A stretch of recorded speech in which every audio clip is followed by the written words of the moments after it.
Bible గ్రంథం ఉన్నవారు మొదటి దినవృత్తాంతాల గ్రంథము 22వ అధ్యాయము 13వ వచనం. యెహోవా ఇశ్రాయేలును గూర్చి మోషేకు ఇచ్చిన కట్టడల ప్రకారముగాను ఆయన తీర్చిన తీర్పుల ప్రకారముగాను జరుపుకొనుటకు నీవు జాగ్రత్త పడిన ఎడల నీవు వృద్ధి పొందుదువు. ధైర్యము తెచ్చుకొని బలముగా ఉండము, భయపడకుము, దిగులు పడకుము. హల్లెలూయా. దేవుని వాక్యం సెలవిస్తుంది, నీవు వృద్ధి పొందుదువు, ధైర్యము తెచ్చుకొని బలముగా ఉండము, భయపడకుము, దిగులు పడకుము. భయముతో దిగులుతో ఉన్నవారికి దేవుని వాక్యము ఈరోజు చెప్తుంది, మీరు ధైర్యము తెచ్చుకోవాలని మిమ్మల్ని ప్రోత్సహిస్తూ ఉంది. నా ప్రియమైన వాళ్ళరా, ఈ యొక్క వాగ్దానము లేక ఈ మాటలను ఎవరు మాట్లాడుతున్నారు అని మనము చూస్తే, రాజైన దావీదు తన కుమారుడైన సొలొమోనుతో ఈ మాటలను మాట్లాడుతూ ఉంటున్నాడు. ఎందుకు మాట్లాడుతున్నాడు? దావీదు తన కుమారుణ్ణి మరి ప్రిపేర్ చేస్తున్నాడు, తయారు చేస్తున్నాడు. దేని కొరకు? మందిరము కట్టడానికి కొరకు. అతనికి ఉపదేశమునిస్తూ, అతన్ని ప్రోత్సహిస్తూ, ఆయనతో కుమారుడైన సొలొమోనుతో దావీదు మాట్లాడుతున్నాడు. తన కుమారుణ్ణి తో ఆయన మాట్లాడుతూ ఈ మాటలు చెప్తూ ఉంటున్నాడు. ఏమనంటున్నాడు? యెహోవా ఇశ్రాయేలును గూర్చి మోషేకు ఇచ్చిన కట్టడలను ఆయన తీర్చిన తీర్పుల ప్రకారముగాను జరుపుకొనుటకు నీవు జాగ్రత్త పడిన ఎడల.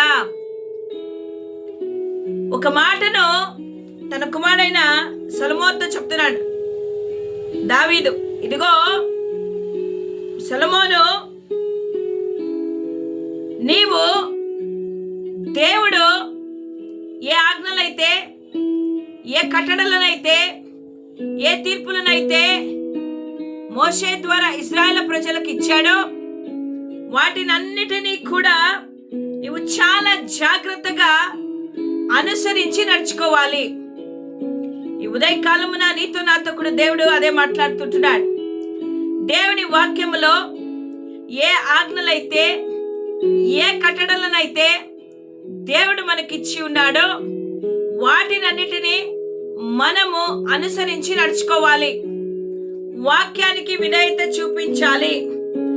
మనము జీవితంలో ఎదగాలంటే, జీవితంలో మనము వృద్ధి పొందాలంటే, మన కుటుంబము అభివృద్ధి కావాలంటే, మన వ్యక్తిగత జీవితంలో మనము ఆత్మీయంగా ఎదగాలంటే, నువ్వు వృద్ధి పొందాలంటే నువ్వు చేయవలసిన మొట్టమొదటి పని, నీవు దేవుని కట్టడలకు, దేవుని ఆజ్ఞలకు విధేయత చూపించాలి.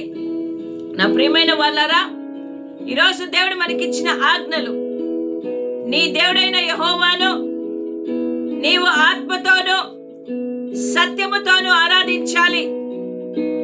దేవుని ఆరాధించే బిడ్డగా నువ్వు ఉండాలి. నీవు మనుషుల కొరకు, లోకము కొరకు దేవుని ఆరాధించడం కాదు, కానీ ఆయన ఆజ్ఞలు నీ పూర్ణ హృదయముతో, నీ పూర్ణ ఆత్మతో, నీ పూర్ణ మనస్సుతో, నీ పూర్ణ బలముతో నువ్వు దేవుని ఆరాధించు అనే ఆజ్ఞను మనకిచ్చి ఉంటున్నాడు. పొరుగు వారిని ప్రేమించమన్నాడు, సువార్తను ప్రకటించమన్నాడు, 10వ భాగము దేవునికి ఇవ్వమన్నాడు. ఆజ్ఞలను మీరి మనము బ్రతుకుతూ ఉన్నాం.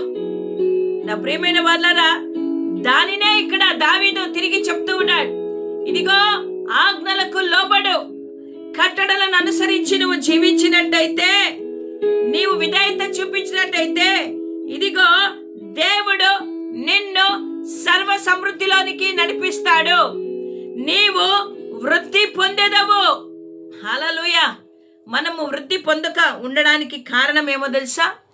మనలో విధేయత లేదు. దేవుని మాటలకు మనము విధేయత చూపడం లేదు. అందుకే ఆయన అంటాడు, వాటిని జరుపుటకు నీవు జాగ్రత్త పడిన ఎడల. జాగ్రత్త. కేర్ఫుల్ గా మనం ఉండాలా. ఎక్కడ మనం తప్పిపోతున్నామో జాగ్రత్త, ఎక్కడ దేవుని నిర్లక్ష్యం చేస్తున్నావో జాగ్రత్త. నువ్వు జాగ్రత్త పడిన ఎడల నీవు వృద్ధి పొందుదువు. నువ్వు అభివృద్ధి లేక, డెవలప్మెంట్ లేక, ఆశీర్వాదం లేక ఉన్నావంటే నువ్వు కట్టడలను, ఆజ్ఞలను అనుసరించడం లేదు.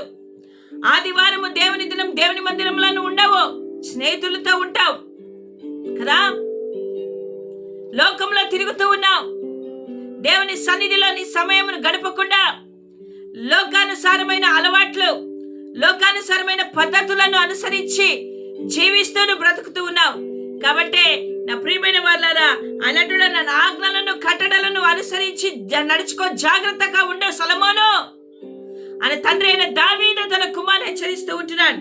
అప్పుడు నువ్వు వృద్ధి పొందుతావు. ధైర్యము తెచ్చుకొని బలముగా ఉండవు. హల్లెలూయా. మనకు ధైర్యము లేదు, ధైర్యము చెడిన వారము, బలహీనులము, ప్రతిదానికి అధైర్యపడుతూ ఉంటాం. దేవుడు అంటున్నాడు, నా కుమారుడా, నువ్వు మందిరము కట్టాలి. నీ బలము ఎవరు అంటే దేవుడే నీకు బలము. నీవు చేయబోతున్న ఈ కార్యమును, నీవు ఎన్నో శ్రమలు, ఎన్నో రకమైన ఛాలెంజెస్, పోరాటాలు నీ ముందు ఉన్నాయి. వాటినన్నిటినీ నువ్వు జయించాలంటే నువ్వు ఏం చేయాలంటే నీ బలము మీద ఆధారపడితే కాదు, కానీ దేవుని బలము మీద నువ్వు ఆధారపడు. ఏది నీకు అడ్డంగా వచ్చినా, ఏది నీకు ఆటంకంగా ఉన్నా కూడా అవన్నిటినీ కూడా దేవుడు నీ దగ్గర నుంచి తొలగిస్తాడు. కాబట్టి నువ్వు ధైర్యము తెచ్చుకొని బలముగా ఉండు అని ఆయన మాట్లాడుతున్నాడు. ఒక ధైర్యాన్ని తన కుమారునికి ఇస్తూ ఉంటున్నాడు. నా బలము, నీ బలము దేవుడే. నీ బలము, నా బలము ద్వారా మనం ఏమి చేయలేము. కాబట్టి నీవు దేవుని ఆజ్ఞలకు లోబడుతూ దేవుని బలము మీద ఆధారపడినట్లయితే ఆయన నీకు సమాధానమును, ఆయన నీకు శాంతిని, నీకు భద్రతను అనుగ్రహిస్తాడు. ఆయన నిన్ను నడిపించే దేవుడైన ఆయన సన్నిధిలో నీకు సమాధానము దొరుకుతుంది. సొలొమోను, నువ్వు ధైర్యము తెచ్చుకో. నీవు ధైర్యము తెచ్చుకొని భయపడకుము, దిగులు పడకుము. హల్లెలూయా. నా ప్రియ సోదరుడ, సోదరి, దేవుని బిడ్డ, ఈ ఉదయ కాలమున దేవుని ఆజ్ఞలకు లోబడుకోకుండా, దేవుని బలము మీద ఆధారపడకుండా ఒకవేళ మనం జీవిస్తున్నామేమో, మనము దిగులుతో, భయముతో ఉన్నామేమో. కాబట్టి దేవుడు అంటున్నాడు, దిగులు, భయపడద్దు. నీవు నా వైపు చూడు, నా మీద ఆధారపడు. శక్తి చేత, మన బలము చేత కాదు, కానీ దేవుని ఆత్మ కార్యం మనలో జరగాలి.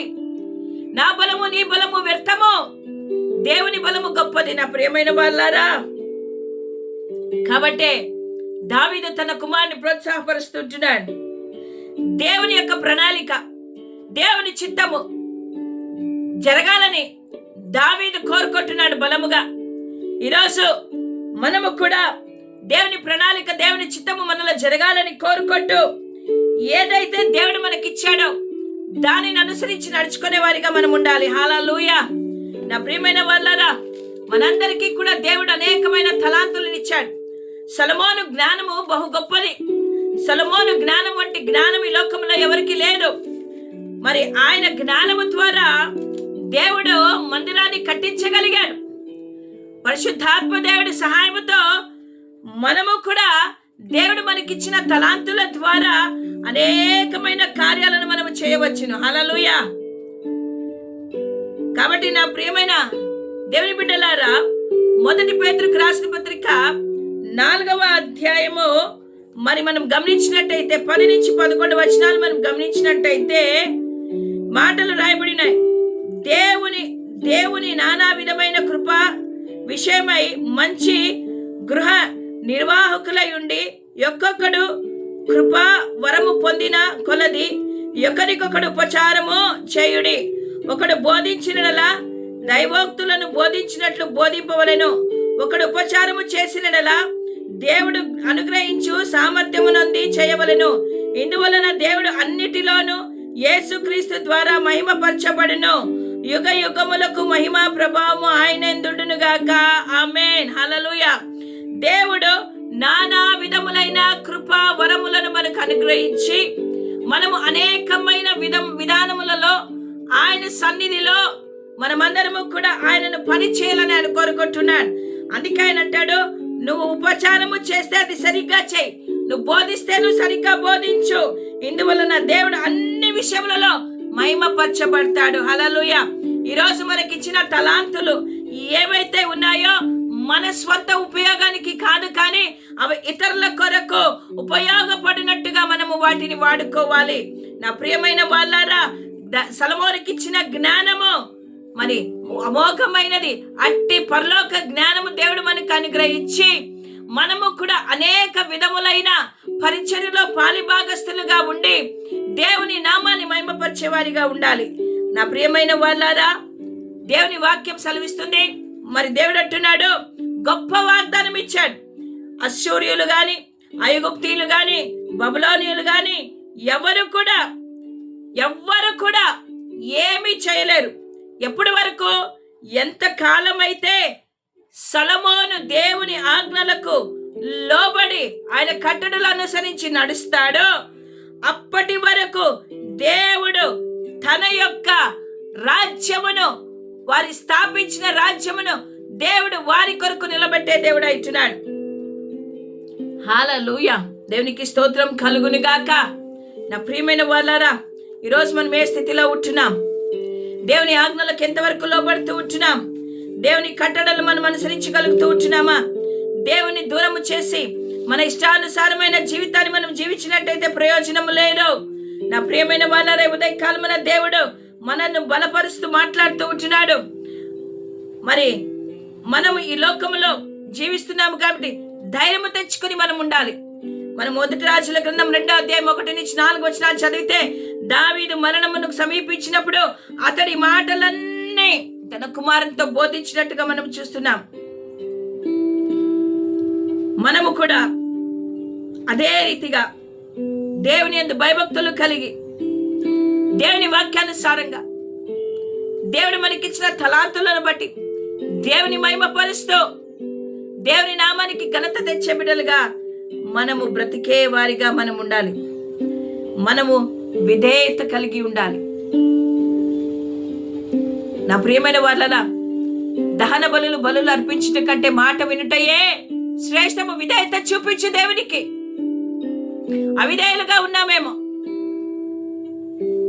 కాబట్టి ఈరోజు దేవుడు మనతో మాట్లాడుతున్నాడు. మీరు అవిధేయులు కాక నువ్వు వృద్ధి పొంది ధైర్యం తెచ్చుకొని బలముగా ఉండి దిగులు పడద్దు, చెడియద్దు. నువ్వు సరైన మార్గంలో ఉంటే నువ్వు భయపడే అవసరం లేదు. దేవుని వాక్యానికి విధేయత చూపించి బ్రతుకు, నీవు వృద్ధి పొందుతావు.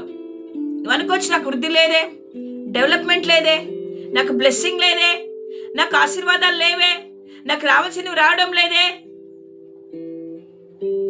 ఎందుకు అని సందేహమా? ఇదో కారణం ఇదే. దేవుని ఆజ్ఞలను కట్టడలను అనుసరించకుండా మన ఇష్టానుసారమైన జీవితాన్ని జీవిస్తూ ఉంటున్నాం.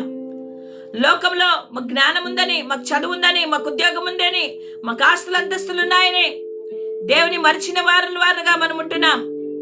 దేవుని వాక్యాన్ని చేతపట్టుకొని దేవుని సన్నిధిలో దేవుని వాక్యాలను లోబడి దేవుని వాక్యానుసారంగా మనం జీవించలేకపోతుంటున్నాం.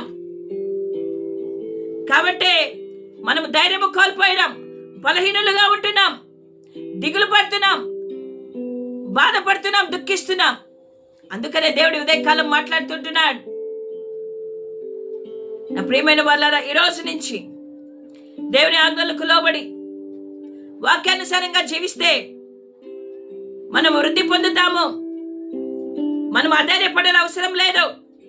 ధైర్యము కలిగిన వారిగా, బలము కలిగిన వారిగా, మన బలము కాదు దేవుని బలము పొందుకొని మనం ముందుకు వెళ్తే మనం అనేకమైన ఆశీర్వాదాలు మన జీవితంలో చూడగలుగుతాం. అట్టి కృప దేవుడు మనందరికీ అనుగ్రహించునుగాక. ఆమేన్. హల్లెలూయా.